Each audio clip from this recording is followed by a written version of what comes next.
Okay, we are now going to continue our grid generation process by doing the masking. Once again, I want to remind you that I am in this directory, the ROM's grid tool, and I'm editing this script file, maingrid.m, that contains all the various steps to the grid generation. Okay, so let's go to the masking. Okay, so here we are in the masking section. And so first of all, let's load again our grid. Okay. Um, okay, where name it is, in this case, is BC, so it would be equivalent. I could just put here BC if this is the grid I'm working with. Okay, and the first step is to create an initial landmask by setting, to land all the values, for example, that are, bigger than hmin. Meaning, if these are, remember we set a minimum depth. So if things are shallower than the minimum depth, then we don't really care about them. And so what we can do here is we can, select the current mask, okay, which is this one. For example, if I do this, and if I plot the current mask, I basically have no mask. Everything is ocean, which is equal to 1. So when the mask is equal to 1, that's the ocean. It means that that's an oceanic point. So now I want to ideally put this stuff, equals to 0, which would mean that these are land points. Okay, so the first thing I'm going to do is I'm going to say mask of GRDH smaller than hmin equal to 0, which is basically setting him to land. And I'm going to plot the mask again. So this is just the first very coarse, thing of doing that. And if we look at the figure, we find that with this, with this very simple first definition, we recover part of the land points here, and but this is not a very good, it's still not a very good mask. So we need to refine this this particular mask.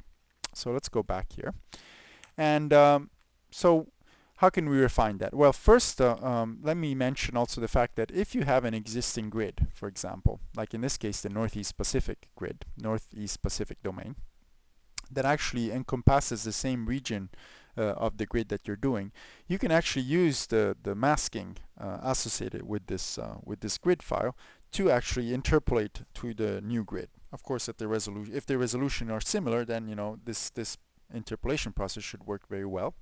So let's load the Northeast Pacific grid, for example, F12. We load that grid. And let's actually look at how this grid looks like, just to give you an idea. Close all. RNT PLCM of GRD underscore in dot h, comma, GRD underscore in. Okay, so I'm giving, now my GRD array has an underscore dot in to differentiate them, to differentiate it from the GRD array that I'm using for my current grid. And if I plot that, I see this is a grid that is, encompasses the whole Northeast Pacific, whether I'm looking at just this region. So I could try to use this grid to extract the land mask associated with this particular region where I have my new grid. And to do that, there's a function here that's called RGRD. Stands for the ROM's grid box tool, and so I can execute this. Oops, sorry. Have to be careful here. I can just select this stuff here. Okay, go back here, and I can close all, and I can execute this. And now you see that the mask resulting from that kind of follows the exact masking that of the other grid here. Okay. And so I'm, this could be, I could use this as a masking tool basically. If this was good enough, I could use this. And so let's go back here. Actually, I'm curious to see one thing.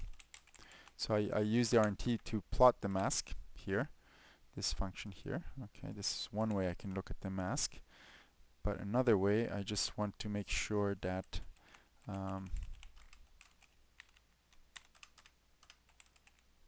I want to plot it like that also without the interpolation. Yeah, I just want to make sure that the only two values here are 0 and 1, which they are. Very good. Okay, so that's good. And if I am happy with this mask, I can just save this mask to file. Okay, so I go here and I type that, and now I can reload my my grid. Okay.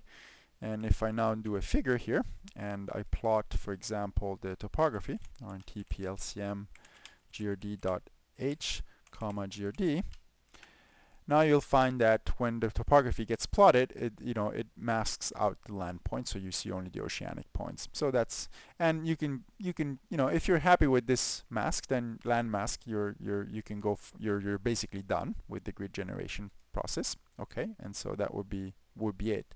However, if you want to use some other tool to finalize the mask or make it a little bit better, especially if you didn't have an existing grid, then you can use the cgrid, this edit mask tool by Andres Gerbina. And to do that, you just execute these lines of code. So you go back here, just do that. And it takes a little bit, it's doing some things first. Okay, so now you have this nice tool here. Okay. And in this tool, you can basically decide, you can use your mouse to click land points or ocean points. So for example, I want to set something to land. Okay, suppose I want to set something to land. I can just pinpoint things and set them to land here by just doing that. Okay. Alternatively, I can just use the area edit, and I can just select the entire areas like this and set them to land. So if I did that, I save this, for example, then my new mask would have only all land points. So for example, if I did that, let's just for fun, well, let's not do it. So let's undo this for now.